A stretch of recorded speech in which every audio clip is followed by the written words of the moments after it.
बात आजकल अगर आप देश में देखें, बहुत सारी बातें हो रही हैं चुनाव के नतीजे आने के बाद, खास करके एजुकेशन को लेकर, हायर एजुकेशन को लेकर बहुत सारी चर्चाएं चल रही हैं।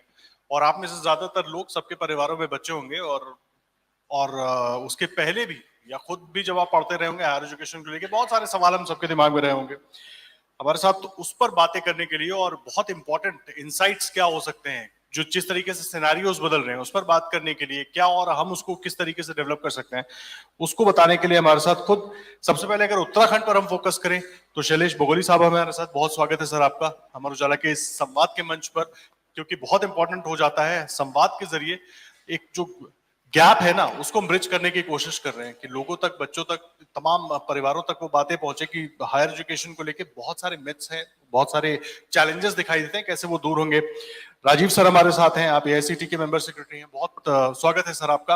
राकेश सर आपका भी बहुत स्वागत है संवाद के इस मंच पर, ग्राफिक्स सर के pro vice chancellor Rakesh sir. और आज देखिए, आजकल खास करके इस डिजिटल एज में बिना ग्राफिक्स से कुछ चलने वाला नहीं है, ये बड़ा इंपॉर्टेंट हो जाता है। आप सबका बहुत स्वागत है।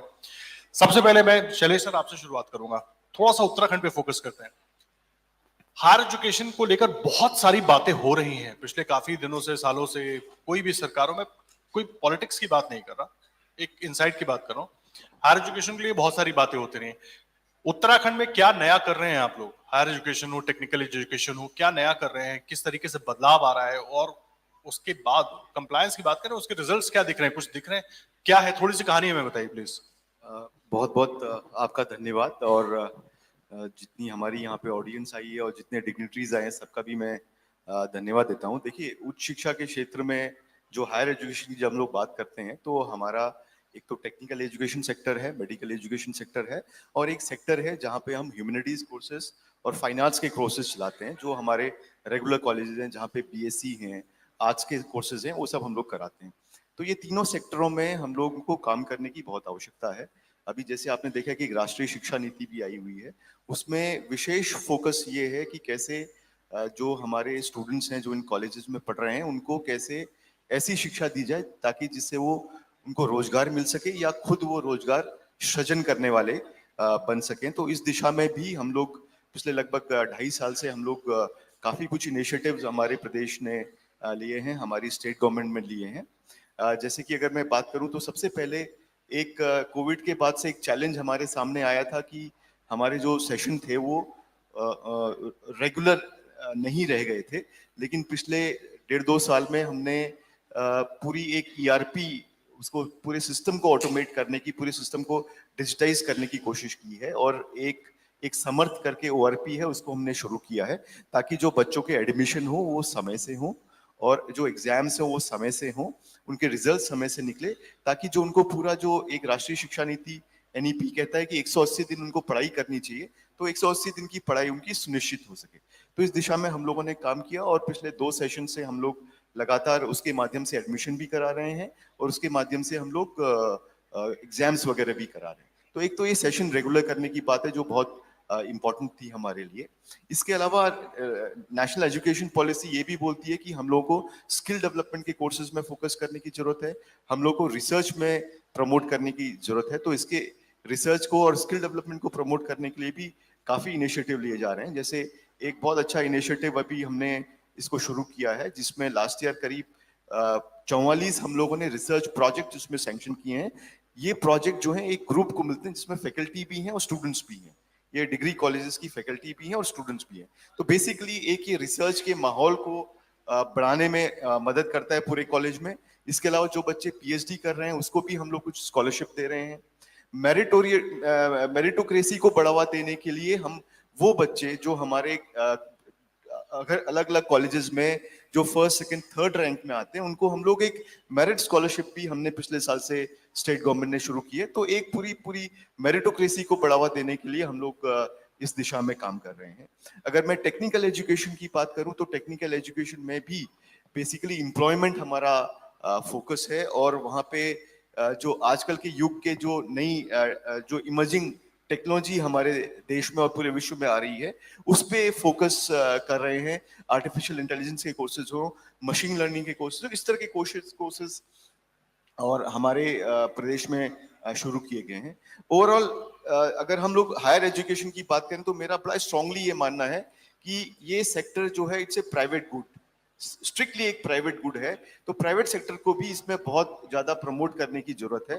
तो हमारी जो सरकार की पॉलिसी है, जो हम एक सर्विस सेक्टर पॉलिसी लेकर के आए थे, तो उसमें लगभग 25% सब्सिडी देते हैं, उसमें एजुकेशन सेक्टर भी हमारा शामिल है सर्विस सेक्टर में। तो प्राइवेट सेक्टर को प्रमोट करने के लिए भी हम लोग बहुत कोशिश कर रहे हैं, और हमें बड़ा स्ट्रांगली ये मानना है स्टेट गवर्नमेंट का कि बिना प्राइवेट सेक्टर के हायर एजुकेशन को हम लोग बहुत इम्प्रूव नहीं कर पाएंगे। तो it has to be a mix of private sector and the government sector, और दोनों जगह क्वालिटी पे विशेष रूप से हम लोगों को फोकस करने की जरूरत है। जो नैक ने एक एक्रेडिशन सिस्टम शुरू किया है, तो उसमें हम लोग प्रमोट कर रहे हैं कि ज्यादा से ज्यादा कॉलेज हमारे उस एक्रेडिशन की तरफ जाएं। तो ओवरऑल मुझे लगता है कि जहां तक एक्सेस और क्वालिटी की बात होती है, तो एक्सेस तो ठीक ठाक है हमारे प्रदेश में, क्वालिटी पे हम लोगों को अभी बहुत काम किया है पिछले 2-2.5 साल में, और भी बहुत काम करने की जरूरत है। ये लास्ट में जो आपने बात कही ना बगोली सर, ये बड़ी इंपॉर्टेंट है, क्वालिटी। राजीव सर के पास मैं आता हूँ। Rajiv sir, national education policy की भी हम बात कर सकते हैं, एनसीआरएफ जिसका हम पहले भी चर्चा कर रहे थे, उस वो भी मैं चाहूंगा कि आप थोड़ा सा बताएं। लेकिन साथ में शुरुआत मैं चाहता हूं इससे हो कि हायर एजुकेशन का इतना हवा क्यों बना हुआ है, हायर एजुकेशन इतना टफ क्यों है स्टूडेंट्स के लिए, या उतना सोचना क्यों पड़ता है, इतना समझना क्यों पड़ता है फैमिलीज को कि कैसे बच्चे को कहाँ भेजें, क्यों भेजें, किस तरीके से होगा, सारी चीजें ये एक बड़ा बना हुआ है। अब एक तो ये सिनेरियो, दूसरा नेशनल एजुकेशन पॉलिसी आने के बाद क्या चीजें चेंजेस हो रही है। बगोली साहब ने बहुत सारी बातें बताई, उसके हिसाब से अगर मैं थोड़ा उत्तराखंड भी फोकस करूं और बाकी भी, और ये तमाम बड़ी अहम सवाल हो जाते हैं जो सबके दिमाग में होते हैं, स्पेशली उन फैमिलीज के जिनके यहाँ वो बच्चे हैं जो हायर एजुकेशन लेना चाहते हैं। आपने बहुत अच्छा प्रश्न किया है। सबसे पहले मैं अमर उजाला ग्रुप को धन्यवाद देना चाहूंगा कि उन्होंने मुझे आमंत्रित किया, और जो परिवारों में और पेरेंट्स के मन में जो शंकाएं हैं हायर एजुकेशन को लेके, जैसा आपने कहा, उसके बारे में प्रकाश डालने का और थोड़े अपने विचार व्यक्त करने का मुझे मौका दिया। जहां तक मैं हायर एजुकेशन में आपने कहा कि पेरेंट्स को भेजने में शंका है, मैं आपको बताना चाहूंगा कि देश में ग्रॉस एनरोलमेंट रेशो GER जिसको बोलते हैं, वो 28% है। इसका मतलब ये है कि जो बच्चा स्कूलिंग से निकलता है, 12th करके निकलता है, उसमें 100 अगर बच्चे निकलते हैं तो 28 बच्चे हायर एजुकेशन में जा रहे हैं।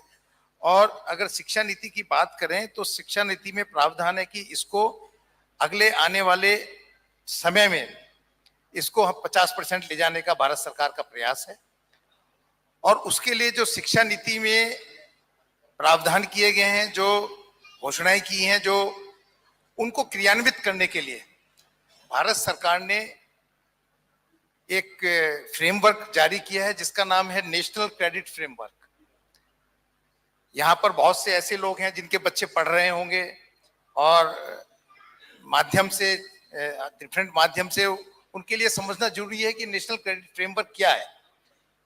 नेशनल क्रेडिट फ्रेमवर्क शिक्षा को लेवल्स में डिवाइड किया गया है, क्योंकि अब हायर एजुकेशन सिस्टम से मैं आता हूं, तो मैं हायर एजुकेशन सिस्टम के बारे में बात करूंगा। अगर आप 10th को लें तो 10th को नेशनल क्रेडिट फ्रेमवर्क में लेवल 3 पे रखा गया है, 11th को 3.5 पे रखा गया है, और 12th को 4 पे रखा गया है। और जो एक साल बच्चा पढ़ता है, हर साल की लर्निंग को उसका लेवल 0.5 से बढ़ाता है।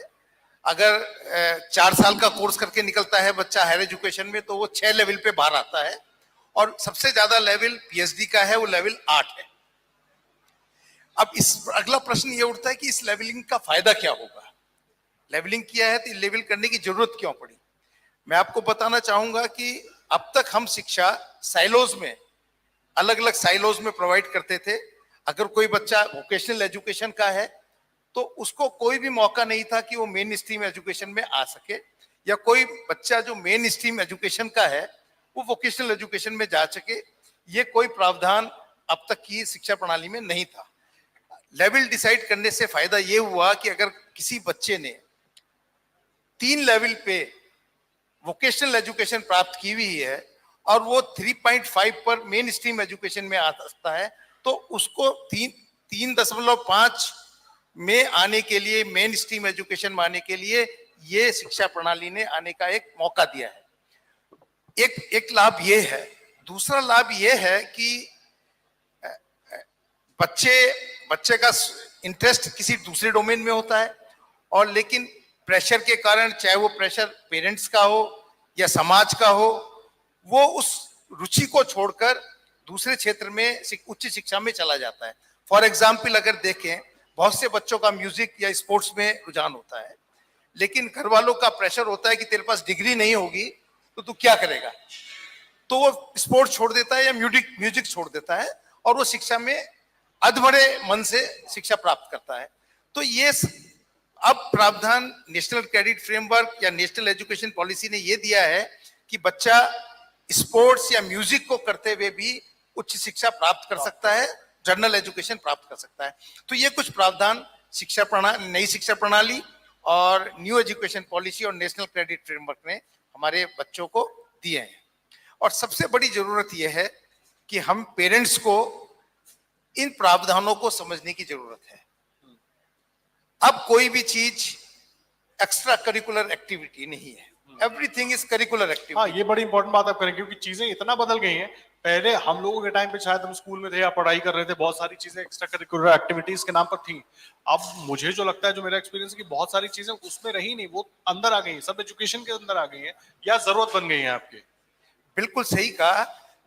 नई एजुकेशन पॉलिसी में एक्स्ट्रा करिकुलर कुछ भी नहीं है, सब चीज करिकुलर है। जो भी आप जिस चीज की भी नॉलेज आप ग्रहण करते हैं, उसको आप क्रेडिटाइज कर सकते हैं और अपनी डिग्री में कस्टमाइज कर सकते हैं। तो जिस तरीके से हम अब पहले हर चीज, कोई चीज लेने जाते थे, उसको कस्टमाइज करा सकते हैं, तो आज ये शिक्षा नीति या नेशनल क्रेडिट फ्रेमवर्क ये फ्लेक्सिबिलिटी देता है कि हर बच्चा अपनी डिग्री कस्टमाइज कर सकता है, अपनी जरूरतों के हिसाब से, अपनी रुचि के हिसाब से बच्चा अपनी डिग्री को कस्टमाइज कर सकता है। तो ये प्रावधान नई शिक्षा नीति ने दिए हैं। जरूरत यह है कि हम उसको समझें, पेरेंट्स समझें, अपने बच्चों के साथ डिस्कस करें, शिक्षकों के साथ डिस्कस करें, इसकी जरूरत है। शायद इसीलिए मैं इस प्रोग्राम में आया भी। नहीं, बहुत जरूरी है सर, आप लोगों का इंसाइट और तमाम लोगों के मन में जो सवाल है। राकेश सर हमारे साथ हैं, प्रो वीसी हैं आप ग्राफिक्स सरा के। राकेश सर, बड़ा अहम है, एक तो जिस तरीके से दुनिया बदल रही है, और ग्राफिक्स सरा में जो कुछ आप लोग कर रहे हैं, जिस तरीके से छात्रों को नई चीजें सिखा रहे हैं, बता रहे हैं, पहले तो उस पर किस तरीके से वो हो रहा है। दूसरा, अब बड़ा इवॉल्व हो रही हैं चीजें, एआई है, टेक्निकल स्किल्स हैं, तमाम चीजें हैं, किस तरीके से फोकस आगे बढ़ रहा है, विजन क्या है कि अगले 5 साल 10 साल में ग्राफिक्स सरा पर थोड़ा फोकस करूं, तो कैसा हमको वो एक जो हमारे बैचेस निकलेंगे या बच्चे निकलेंगे पढ़ लिख कर, क्या विजन के साथ उनको हम तैयार कर रहे हैं, क्या फोकस होने वाला है? देखिए, पहले तो मैं अमर उजाला को बधाई दूंगा कि आप इस मंच को आपने, मैं दूसरी बार ये प्रोग्राम अटेंड कर रहा हूं जब आप एक उत्तराखंड के सर्वांगीण विकास को डिस्कस करने के लिए जो भिन्न जो पहलू हैं उन पे आप एक्सपर्ट्स और पब्लिक की चर्चा करते हैं। वास्तव में आप बधाई के पात्र हैं। Thank you sir. रही बात शिक्षा की, माननीय सचिव महोदय ने और माननीय सदस्य सचिव AICT ने जो बात कही, मैं थोड़ा सा उनके बारे में जरूर बात करूंगा। देखिए, जो नेशनल एजुकेशन पॉलिसी है ना, इससे बढ़िया डॉक्यूमेंट बन नहीं सकता। मैं थोड़ा बता दूं, मैं हिमाचल सरकार का प्रमुख सचिव शिक्षा रहा हूँ, मैं हायर एजुकेशन देखता था, मैं पर चांस राजीव जी के साथ भी मैंने काम किया है, मैं एडवाइजर था AICT में, ग्राफिक एरा का वाइस चांसलर रहा हूँ, स्कूल्स एजुकेशन में मैं नवोदय स्कूल्स का कमिश्नर रहा हूँ। मैं थोड़ा सा अपने इस एक्सपीरियंस के बेस पे आपको बताऊंगा कि इससे बढ़िया कोई डॉक्यूमेंट नहीं बन सकता था, और सरकारों को विशेषतः, क्योंकि मैं उसका पात्र रहा हूँ, मैं उसका हिस्सा रहा हूँ, इस बारे में ध्यान देना होगा कि ये डॉक्यूमेंट्स में कहीं चूक ना हो जाए। सर ने बात की एक्सेस की, एक्सेस के बिना बात नहीं बनेगी। देखिए, केवल बड़े शहरों में ही अगर वो शिक्षा के केंद्र बन जाएं तो वो एक्सेस का इशू, जो नेशनल एजुकेशन पॉलिसी है, वो एक्सेस और अफोर्डेबिलिटी, इक्विटी, क्वालिटी, अकाउंटेबिलिटी, ये कई इश्यूज को एड्रेस करते हैं, लेकिन एक्सेस, खासकर पहाड़ी क्षेत्रों में एक्सेस एक बहुत बड़ा इशू है, क्योंकि इसके साथ अफोर्डेबिलिटी का इशू लिंक हो जाता है। तो सरकारों को चाहिए, विशेषतः मैं हिमाचल के कंटेक्स्ट से भी अपने याद करके, और उत्तराखंड में जो मैं देख रहा हूँ, सरकारों को चाहिए कि कहीं ना कहीं जो क्वालिटी के एजुकेशनल ग्रुप्स जो आज उत्तराखंड में नाम कमा चुके हैं, उनको कैसे फैसिलिटेट कर सकते हैं कि वो एक्सेस के इशू को अपने कैंपसेस की स्थापना कर दूसरा क्षेत्रों में एड्रेस कर सकें। रही बात ग्राफिक एरा की, देखिए नेशनल एजुकेशन पॉलिसी का एक जो बहुत बड़ा फोकस है वो है मल्टी डिसिप्लिनरिटी के ऊपर। जिस इशू को आपने डिस्कस किया, ट्रांस डिसिप्लिनरिटी, इंटर डिसिप्लिनरिटी, उन्होंने कहा कि केवल टेक्निकल एजुकेशन में, अगर एक टेक्निकल एजुकेशन, एक आईआईटी का ग्रेजुएट अगर आज वो पर्यावरण के बारे में, क्लाइमेट चेंज के बारे में, सस्टेनेबल डेवलपमेंट के बारे में, आध्यात्म के बारे में, अगर इंडियन नॉलेज सिस्टम के बारे में अगर वो बात नहीं कर सकता, तो कम से कम सतत विकास का एक वो जरिया नहीं बन सकता। वो हो सकता है अपना इंडिविजुअल कहीं भी एक्सेस कर जाए, लेकिन आज जो सस्टेनेबल डेवलपमेंट एक जो बहुत बड़ा इशू बन गया है, वो इसका कभी भी जरिया नहीं बन सकता। और ये नेशनल एजुकेशन पॉलिसी ने कम से कम 50 बार ट्रांस डिसिप्लिनरिटी और इंटर डिसिप्लिनरिटी के ऊपर फोकस किया है। और यूनिवर्सिटी ग्रांट्स कमीशन ने, और फिलहाल अभी all India council for technical education ने भी जब बीबीए एमबीए का करिकुलम बनाया, तो जो उसके अंदर इस चीज पे बहुत फोकस किया। आज के दिन मैं आप लोगों को बड़े गर्व से बताता हूं, क्योंकि इन संस्थाओं से मैं कहीं जुड़ा रहा हूं, लगभग 22 से 23% जो हमारे करिकुलम का कंटेंट है, वो यूजीसी चाहती है कि उसमें स्किल के 15% के करीब स्किल के प्रोग्राम्स हों, 8-9% एबिलिटी एनहांसमेंट के प्रोग्राम्स हों, और जो कोर करिकुलम है वो 70-75% भी रहे, ताकि एक होलिस्टिक पर्सनैलिटी के डेवलपमेंट हो, क्रिएटिव इनोवेटिव इंडिविजुअल्स की वहां के माध्यम से ग्रूमिंग हो सके। अब इस बैकग्राउंड में ग्राफिक एरा का मैं आपसे बताऊं, जो इमर्जिंग टेक्नोलॉजीज की आपने बात की, artificial intelligence, machine learning, internet of things, हम बहुत बहुत ध्यान से हम इसको स्टडी करते रहते हैं। I wish I can explain कि किस किस्म के हमारे मैकेनिज्म्स हैं कि हम नेशनल लेवल पे इंडस्ट्री के साथ किस किस्म की इंटीमेट इंटरेक्शंस के माध्यम से उन रिक्वायरमेंट्स को असेस करते हैं। हम उन रिक्वायरमेंट्स के आधार पे कि इंडस्ट्री की क्या रिक्वायरमेंट है और कौन सी टेक्नोलॉजीज है जिनका राष्ट्रीय और अंतर्राष्ट्रीय स्तर पर अगले आने वाले समय में रिक्वायरमेंट होगी, ताकि मेरे बच्चे उन क्षेत्रों में जाके नौकरी पा सकें, हम उनको स्टडी करते हैं। हम अपने करिकुलम को रेगुलर हम अमेंड करते हैं। सरकार में रह के मैंने देखा जो हमारी प्रॉब्लम सरकार में है कि अगर आज मैं अपने सरकारी यूनिवर्सिटी में करिकुलम को बदलना चाहूँ, तो जो प्रोसेस है अगर मैं एक्सप्लेन करने लगूँ तो 1 साल बन जाएगा मुझे रिवाइज करने में, और जब तक हो सकता है वो टेक्नोलॉजी ऑब्सोलीट हो जाए जिसको मैं इनकॉर्पोरेट करना चाहता हूँ। प्राइवेट यूनिवर्सिटीज में खासकर हम जैसे जो हम इस बारे में बड़े सचेत हैं, हमारे मन में सुबह कुछ चीज समझ में आती है कि ये टेक्नोलॉजी इमर्जिंग है, ये स्किल बड़ा इंपॉर्टेंट है, हम अगले 15 दिन में उसको अपने करिकुलम में शामिल कर लेते हैं। हमारे मैकेनिकल इंजीनियरिंग, इलेक्ट्रिकल, इलेक्ट्रॉनिक्स, हर किस्म के प्रोग्राम्स में, इवन ह्यूमैनिटी, सोशल साइंसेस के प्रोग्राम में आपको जानकर अच्छा लगेगा और पब्लिक को भी जानना चाहिए। इनके अंदर भी हम कंप्यूटर के जो स्किल्स हैं, एआई, एमएल वगैरह, इनका हमारे करिकुलम के माध्यम से इनपुट दे रहे हैं। और यही एक बहुत बड़ा कारण है कि जो एम्प्लॉयबिलिटी हमारे बच्चों की, आप जैसे कि देखते होंगे, उसको इतनी अच्छी एम्प्लॉयबिलिटी हमारे बच्चों की जो है, जो प्लेसमेंट्स हैं, उसका ये एक मुख्य कारण है। ये इम्पोर्टेंट बात आपने कही है।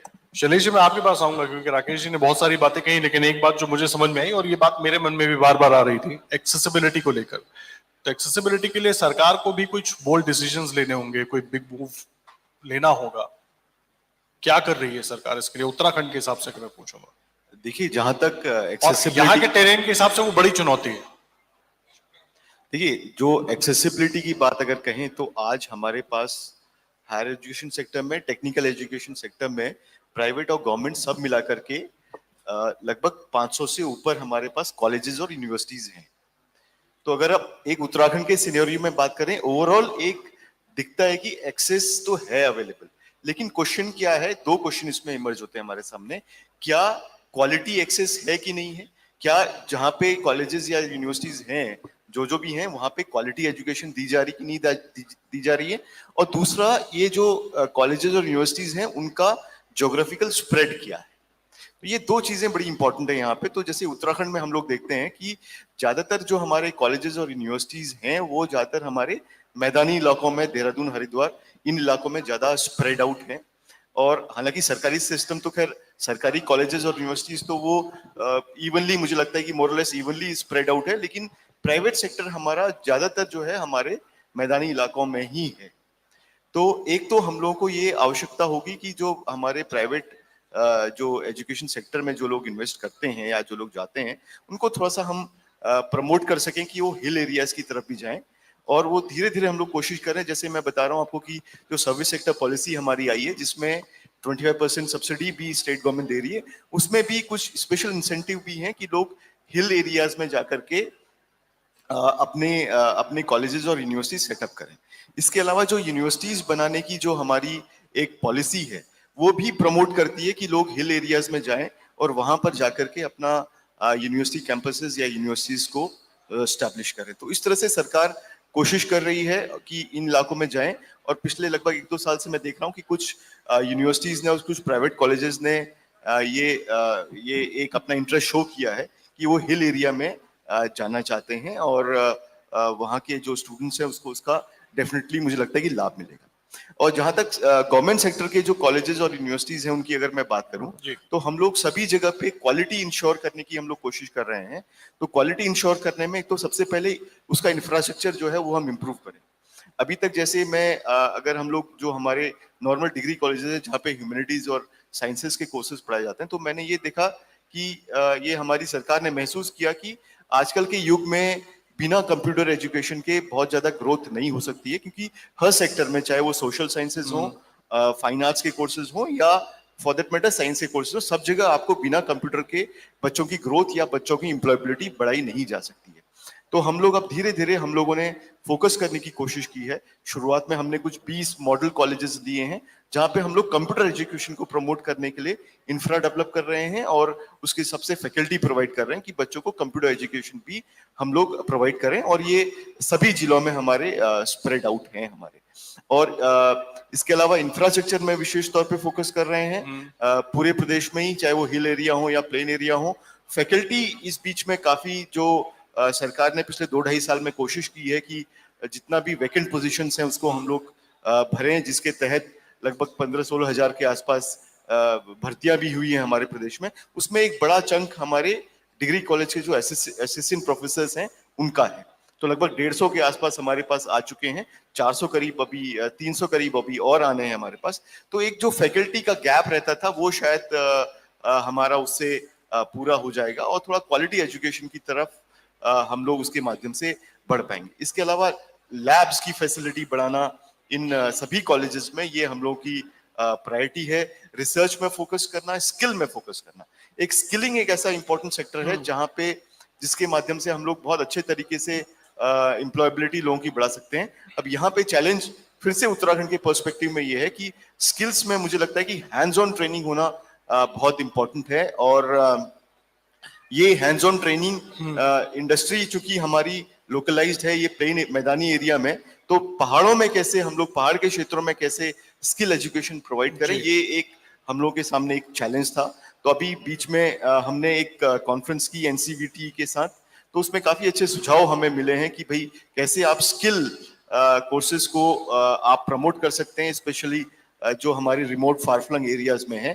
तो उनका सुझाव ये था कि वहां पे स्किल बेस्ड कोर्सेज ऐसे किए जाएं जो या तो जिनको मैं ऑनलाइन माध्यम से आपको कराई जा सके, या वहां के कुछ लोकल जो एंटरप्राइज हैं उससे रिलेटेड स्किल कोर्सेज, जैसे फॉर एग्जांपल टूरिज्म की हम लोग बात करें, हॉर्टिकल्चर की बात करें हम लोग यहाँ पे, तो उससे रिलेटेड स्किल कोर्सेज पे हम लोग फोकस इन एरियाज में कर सकते हैं। तो आइडिया यही है स्टेट गवर्नमेंट का कि हम लोग इंफ्रास्ट्रक्चर इंप्रूव करें, आपका गवर्नेंस इंप्रूव करें उन कॉलेजेस की, वहां पे फैकल्टी गैप को पूरा करें और रिसर्च और स्किलिंग पे विशेष तौर पे हम लोग फोकस करें। ठीक है, ये देखिए बहुत इंपॉर्टेंट बात आप कह रहे हैं। राजीव सर, मैं आपको बुलाना चाहूंगा क्योंकि जब पहले हम चर्चा कर रहे थे, बड़ा इंपॉर्टेंट है समझना। देखिए एआईसीटी की बड़ी ब्यूटीफुल जर्नी रही है, बहुत लंबी जर्नी रही है, उसकी अलग बहुत सारी स्टोरीज हैं, बहुत सारी कहानियां हैं। लेकिन पॉइंट यहाँ पर मैं ये जानना चाह रहा हूँ, खास करके स्किल एंड एजुकेशन, मैं एआई पर भी आऊंगा, आप सबसे सवाल होंगे एआई एंड जॉब्स दोनों पर, लेकिन पहले ये जो स्किल एंड एजुकेशन, ये अभी भी एक चैलेंज सा दिखता है सर। एजुकेशन तो है, स्किल डेवलपमेंट एजुकेशन के साथ साथ नहीं, साइमल्टेनियस नहीं है वो, या एजुकेशन कंप्लीट होने के बाद या अलग से टाइम इन्वेस्ट करना पड़ रहा है, समय इन्वेस्ट करना पड़ रहा है, ये बड़ा इंपॉर्टेंट हो जाता है। ये वाला सिस्टम एनईपी के बाद भी क्या हम चेंज कर पा रहे हैं इसको? नहीं, आपने बहुत सही प्रश्न पूछा कि कैसे स्किल्स को बढ़ावा दिया जाए और एजुकेशन के साथ इंटीग्रेट किया जाए। जो नई शिक्षा प्रणाली है, जो नेशनल क्रेडिट फ्रेमवर्क है, वो आपको मौका देता है कि किसी भी कोर्स में 50% कोर्सेस वो स्किल के हो सकते हैं, अप टू 50% कोर्सेस स्किल्स के हो सकते हैं। लेकिन उन स्किल के कोर्सेस को कैसे करेंगे, उनका क्रेडिटाइजेशन कैसे होगा, इसके बारे में भारत सरकार ने देश की जितनी भी बड़ी कंपनी है, बड़ी और छोटी कंपनीज जितनी भी हैं, उनके साथ करार किए हैं, एमओयूज किए हैं। उनके द्वारा प्रोवाइड किए गए कोर्सेज को, स्किल कोर्सेज को किस तरह वो क्रेडिटाइज करने का एक प्रावधान रखा है, और वो सारे के सारे कोर्सेज क्रेडिट के बेस में बच्चे की डिग्री में जुड़ते हैं।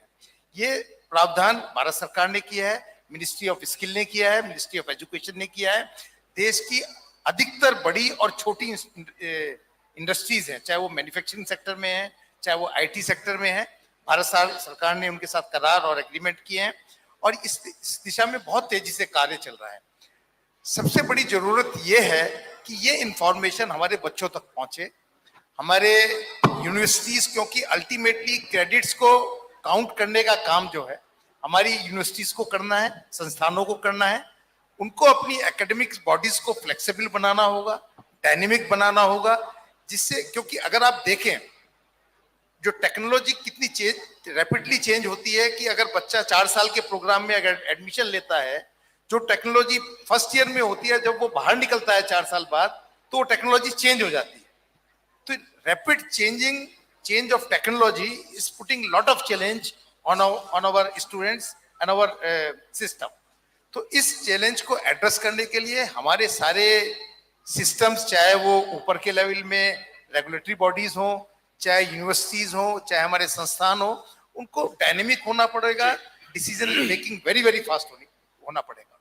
जी, बहुत इंपॉर्टेंट बात आप कह रहे हैं। राकेश सर, एक छोटा सी रिएक्शन, खास करके मैं आप तीनों से 30 सेकंड मेरे पास समय है, मैं आप तीनों से जानना चाहूंगा। एआई बहुत सारी चीजें बदल रहा है, ग्राफिक्स सर में AI plus education plus future कैसे चेंज कर रहे हैं? देखिए, मैं देख रहा हूँ समय खत्म हो चुका, आपके पास स्लिप भी आ चुकी है, मैं नोट कर रहा हूँ, तो मैं कोशिश करूंगा कि अपने को बहुत कम समय में अपनी इस बात का जवाब दूं। मैंने आपसे बताया एआई, एमएल, आईओटी, जो इमर्जिंग टेक्नोलॉजीज, मैं शब्द का इस्तेमाल करूंगा केवल एआई को छोड़ के, जो इमर्जिंग टेक्नोलॉजी का है, इनका जो समावेश हमारे ग्राफिक इरा के करिकुलम का, वो काबिल तारीफ है। मतलब आप ये मान लीजिए कि अगर आज कोई टेक्नोलॉजी आई है, तो अगले इस सेमेस्टर में हमारे यहाँ पे पढ़ाई जाएगी। हम इंडस्ट्री की कोलैबोरेशन के माध्यम से उसे पढ़ाते हैं। मान लीजिए कोई इंडस्ट्री, माइक्रोसॉफ्ट, कोई टेक्नोलॉजी लाई है, तो हम अपने कोलैबोरेशन से शुरू में उसी इंडस्ट्री के एक्सपर्ट्स को बुलाते हैं और धीरे धीरे हमारे टीचर्स को ट्रेन करते हैं। लेकिन बस एक बात जो मैं कहूँगा, प्रश्न पैदा हुआ था हायर एजुकेशन का। देखिए, ये प्लेटफॉर्म एक अलग है, मैं उस लेवल की एक बात करना चाहता हूँ। यहाँ पे पेरेंट्स बैठे हैं, यहाँ पे बड़े बड़े डिसीजन मेकर्स बैठे हैं, कुछ वो भी लोग होंगे जो पॉलिसी बनाते हैं। नेशनल एजुकेशन पॉलिसी, राजीव जी ने कहा 24% से मुझे 50% ग्रोस एनरोलमेंट रेशो करना है। ये एक दिवा स्वप्न। 25% से 50% करने का मतलब जितने अध्यापक आज हैं, मुझे उतने अध्यापक अगले 7 साल में चाहिए। अध्यापक मैन्युफैक्चर नहीं होते। मैं नवोदय स्कूल्स का कमिश्नर रहा हूं, मैं जानता हूं अध्यापक कैसे बनता है।